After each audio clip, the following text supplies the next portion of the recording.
Hi, and welcome to the podcast. So, my name is Peggy van der Plas, and today we have a fabulous guest. You always have fabulous guests, but she's extra fabulous. So, it is Melissa Widner. So, Melissa and I have known each other for something like 10 years, I think, back in the day when she was in charge of NAB Ventures. Now she's the CEO of Lighter Capital, as you can see behind her. She's going to tell you more about her journey, about her company. I'm so happy to have her with us today. So thank you so much, Melissa, for being here. How are you doing? Thank you for having me, Peggy. I'm doing great.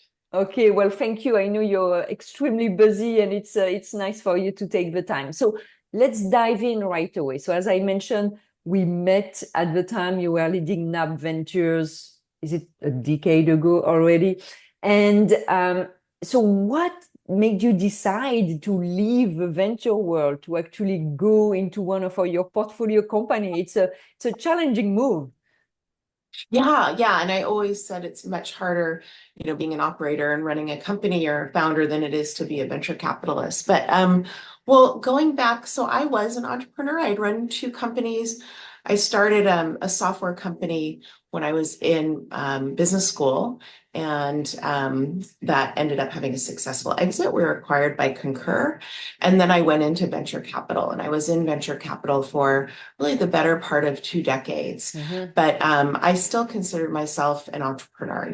Think I started my first business when I was 10. So I very much identified with the entrepreneurs, which is one of the things I loved about venture. But most recently in my venture career, I was, as you mentioned, at NAB, National Australia Bank Ventures.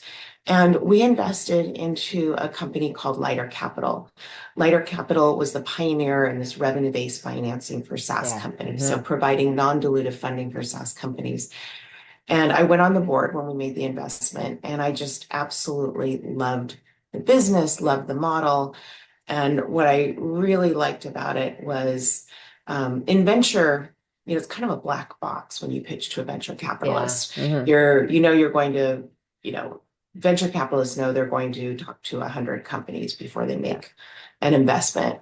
And it's really almost more of an art than a science. With Lighter Capital, it's very straightforward. The application process takes 15 minutes if you're a slow typer, because we're basically just looking at the data. We're looking at the numbers from the bank account and the accounting platform.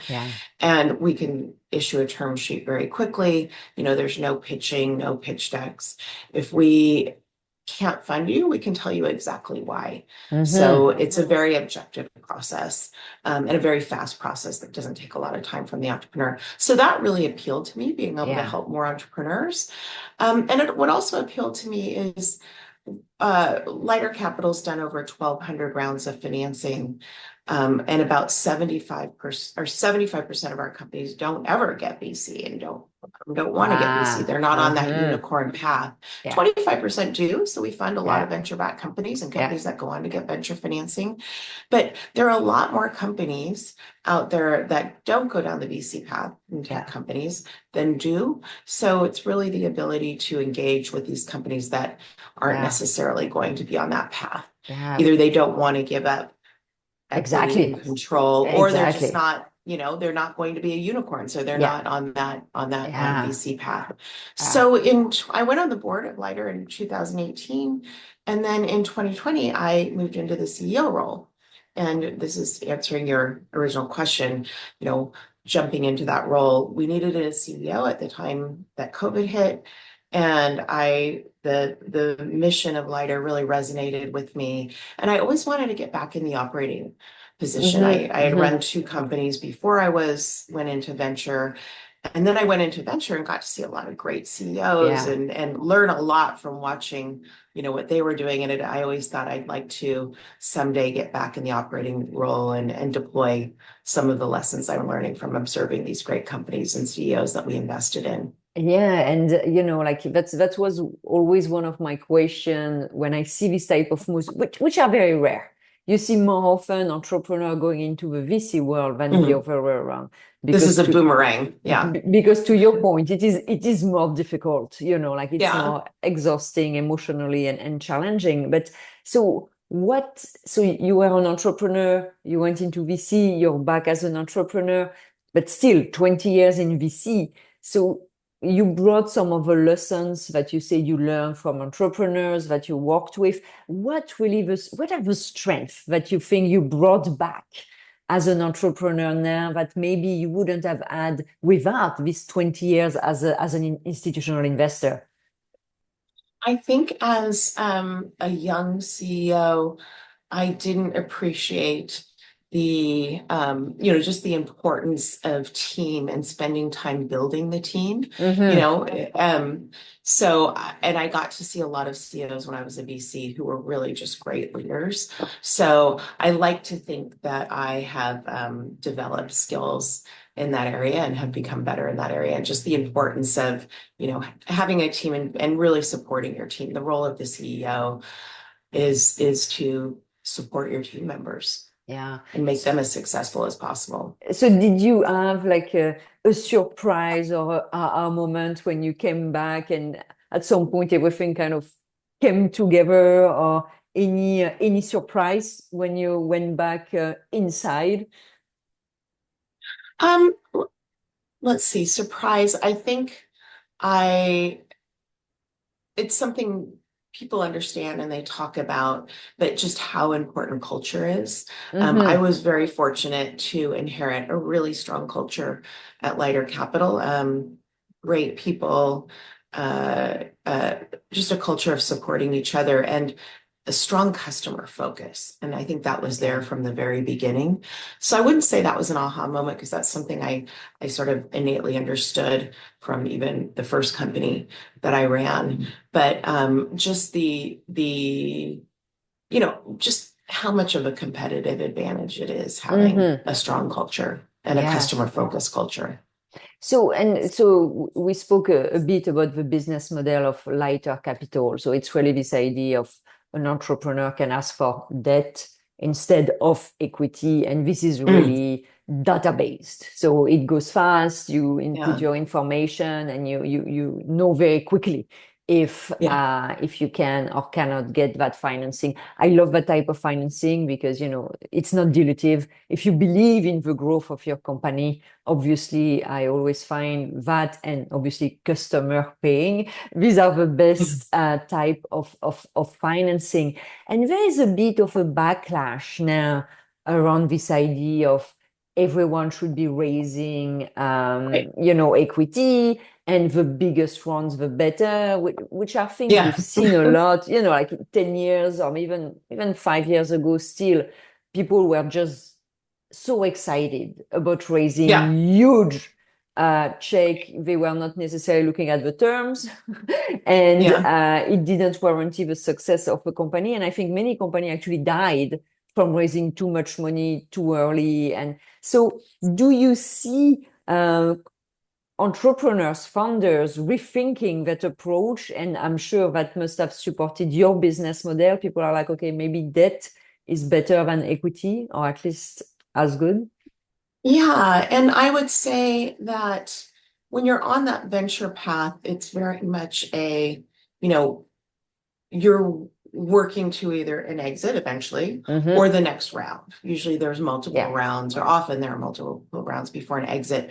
So a lot of times what you need to do to get that next round at an up valuation is not inconsistent with building a strong company. But sometimes what you need to do are different. And it's really about when you're on that venture path often, what do I need to do to get the next round and get it at a Yeah. higher valuation, Yeah. which isn't always aligned with, what do I need to do to build the Yeah. strongest company? Mm-hmm. So it the companies that we fund tend to be focused, on cash flow, growth, Yeah. getting more Mm-hmm. customers, but not growth at all costs. Yeah. Because we see in the venture world so many companies that just have negative unit economics, Exactly. because you've got to double, triple in size to get that next round, Yeah. and the unit economics don't matter. There's a lot of ways to mask unit economics, so the investors don't quite understand that this isn't a real business here. Yeah. Yeah. And that's, I think that's something that's very important, is that idea that the winner takes all. which Mm. is a bit of, I would say, a motto in VC, because you want to have the biggest, the first one, and the network effect, and yeah, that doesn't work for every company. And to your point, the venture agenda is not necessarily aligned with the entrepreneur agenda. Yeah, While your business right. model is exactly aligned. Exactly aligned. Yes. And we don't, in terms of taking money, taking non-dilutive capital from Lighter, it's not necessarily an either or. It's not like either you're on the venture Yes, path or you're doing absolutely. this. We have lots of companies that are venture backed and take Yeah, us for in between rounds where they yeah. don't want to go out and raise right now for whatever reason. They don't have the time, or they think they're going to have a big valuation jump Hmm. a year from now. So they'll take non-dilutive funding. Yeah. It's just a lot faster. And then we have companies that started with us and then go down the venture route. Hmm. So it's not a, either, it's not oftentimes an either or. Yeah. Yeah. Well, as you were saying, 25% do both and 75% are focused on debt. Exactly. So, um, obviously, the debt you provide, you yourself have to raise that capital in order to be able to finance the entrepreneur. Can you walk us a little bit around that process? I guess you work with financial partners. I believe you're raising a fund. Can you tell us more about that? Yeah, so the way that we work is we have what's called a warehouse facility, and we have a Hmm. $100 million facility in the US and a $30 million facility in Australia. We provide capital to companies with operations in Canada, the US, and Australia. And we pay a certain amount for that money, and then we essentially sell that money. That's our Hmm. product. And so that's how our business model works. We renew those facilities every 2 or 3 years. And because we've been around for so long, it's typically a competitive process. We have lots of term sheets and we decide Hmm. who we want to work with. We've renewed with the same provider the last few times in both the US and Australia. But we are also in the process of raising a private credit fund in Hmm. order to fund our highest growth companies. So we're limited on size in our current facility. We can only go to $4 million. And some of our companies grow and they want to grow with non-dilutive capital, well beyond that, well Yeah. beyond, 4 million in capital that we can provide them. So we're raising a separate private credit fund in order to fund some of our best companies as they grow out of our current Mm. facility. Well, and the beauty is that these are companies you have followed already. They are almost, I won't say your top companies, because I'm sure you have other companies that after, just finance themselves and whatever, but they're still in your top bracket companies. Yeah, they're ones that we know and have been working with for years. Yeah. So they're, I think historically what Lighter has done. I mean, if you go back to 2015, Lighter's been around, I think I said since 2009, started lending in 2010. Um, you go back even to 2016 or 17, the maximum funding size we would do is 500,000. And now it's gone up, it's 4 million. Okay. So what would happen when a company grew and needed more than that, we would introduce them to other sources of Mm. capital. Okay. And we still do that, but you think about, our best customers want to stay with us and we want to stay with them. So Exactly. we're creating another vehicle so we can do that. That makes a lot of sense. So we've been hearing a lot about private credit, Yeah. in the last, I would say, 6 months, but especially like the last 2, 3 months. It's really having a moment kind of, and you hear Mm. everything. So what do you hear from, the LPs or family office, institutional investors that you've been pitching, this Yeah. opportunity? What's their appetite and why are they interested actually? Well, so as we talked about, spent a lot of time in venture. I've also been an investor in several venture funds. And venture funds, if you look at the returns of venture funds, the mean return is very high. Hmm. There's different stats, but anywhere from 25 to 35% IRR. But the median cash on cash return is low. Hmm. So something like half the funds don't even return all of Yeah. their capital. But you get these really high mean returns because you get Yeah. a couple funds that are big Yeah. outliers.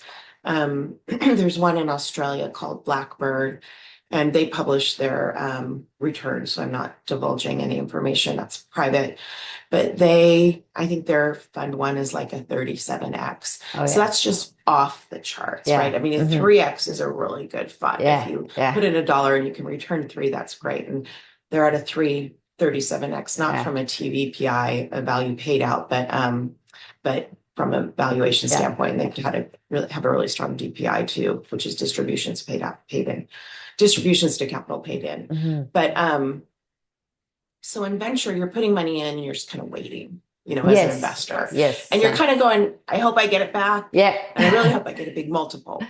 But, so private credit and private credit, different private credit funds are structured differently.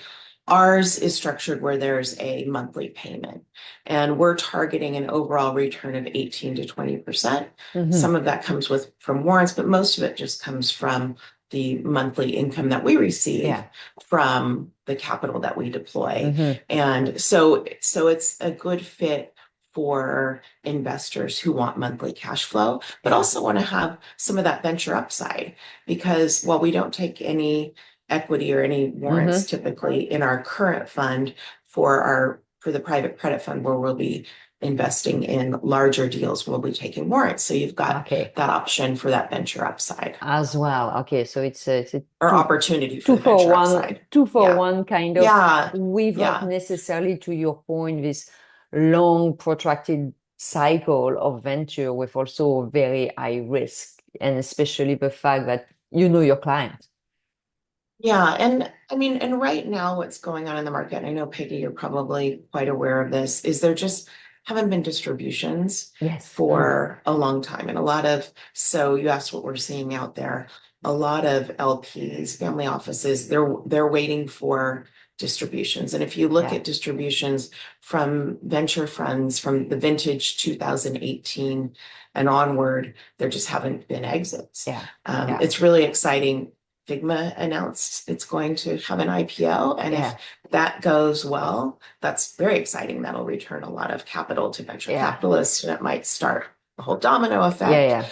So we could be back into a time of liquidity, and when there's liquidity, there's investors have a greater propensity to invest in funds. Yeah, and I think we've seen the same with like private equity, so later stage, right? The same thing. You have now this continuation funds because there is no exit, and you need to It's been a return. long dry spell for exit. Yes, yes. You need to and return. private credit is different. So we're getting an exit every month. Yeah, that's and what do you see being it's a bit like when you look at your own personal finance and when you're building your investment strategy. When you're in your prime years, you invest more in equity, and then you invest more in debt to get the distribution. So do you see also the same type of life cycle, or is it more a diversification strategy for some of your investors because they're more sophisticated, I guess, more institutional? I'd say on the more sophisticated, it's the diversification, but then it's what people are looking for. So what we're seeing is, some have a lot of money tied up in venture because there haven't been distributions, and they're looking for something where they can get distributions. So they're not saying, I only want to do this or that, or I'd like to have both. But if our fund is structured as a 7-year fund, and with a 4-year commitment period and a 3-year wind down period, and it will truly be wound down in 3 years, other than the warrants. The warrants will act like typical venture because the timing, those can hit or not hit at, anytime. It can be way out.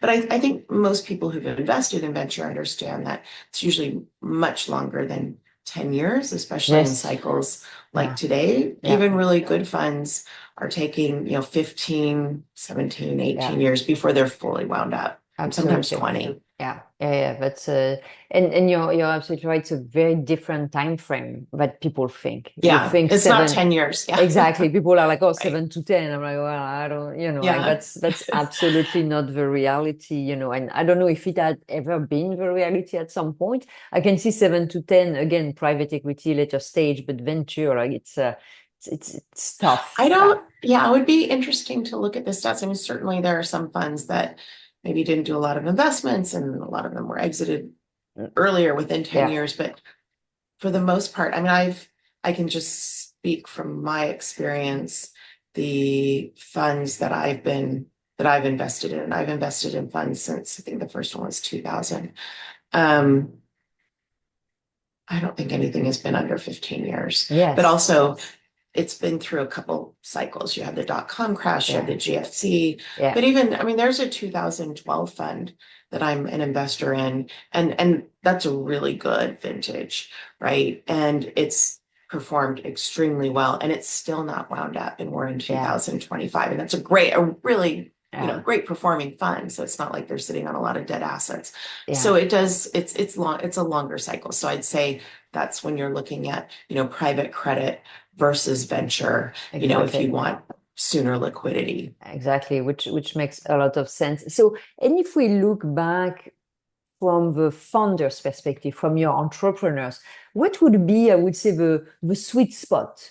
Like with what do you think would be the best company that would benefit the most from working Right. with lighter capital? What would be, their profile? Well, it's really hard to say because we've done everything. From a company that is 70 million in revenue, 70 plus million in revenue, single owner, one shareholder that just needed, has taken money from us to go do an acquisition or to Okay. build a product kind of thing, to a company, our minimum is 200,000 in annual recurring revenue before we can provide capital. And we provide up to a third of a company's revenue for smaller companies and up to half for larger companies. Okay. So what I would say we see everything, but I'd say what we see most often is companies wanting to invest in growth, and that's either through hiring more people, more salespeople, or building a new product. But Okay. and they'll say, okay, we're going to take money. A lot of them have been bootstrapped. Maybe they've Yeah. they've raised some friends and family money, Yeah. and sort of been cash flow break even Hmm. or cash flow positive, or just reinvesting in growth, and now really know, like, if they put $1 here, it's going to return $3, so Yeah. they want to get that dollar in and invest it. Yeah. Yeah. That's the most common for hiring and Yeah. building out product. But we've also funded acquisitions. Oh, wow. We're in the Okay. midst of funding one right now for a company we've been working with for a long time, an amazing company, and they have this opportunity for a strategic acquisition, and we're funding that, or helping to fund that. Yeah. We have funded buying out co-founders. So Hmm. we've had examples where there's a Yeah. co-founder that's not involved in the business Yeah. anymore. Yeah. The company's moving along, they don't want to go raise venture to do it. A bank's Yeah. not going to lend to them because they don't have hard assets and Yeah. aren't going to give personal guarantees. So we've done that. Um, but the most common is providing funds for Growth. growth. Okay, Yeah. okay. But that's interesting, the acquisition where I guess Mm, you're part of a syndicate or, like the buying a partner, this type of thing that don't necessarily come to mind. We think about sales, we think about growth. We don't think right. necessarily Yeah. about this type of scenario, which are interesting. So, last question for you. So, you've been a founder, you've been a VC, you are a CEO. Of course, you've learned a lot about yourself, others, leadership. What would you tell your younger self that you know now and that you wish maybe 20 years ago you'd had known? I would say when I think about the first company I ran, I was very young, and I just worked all the time.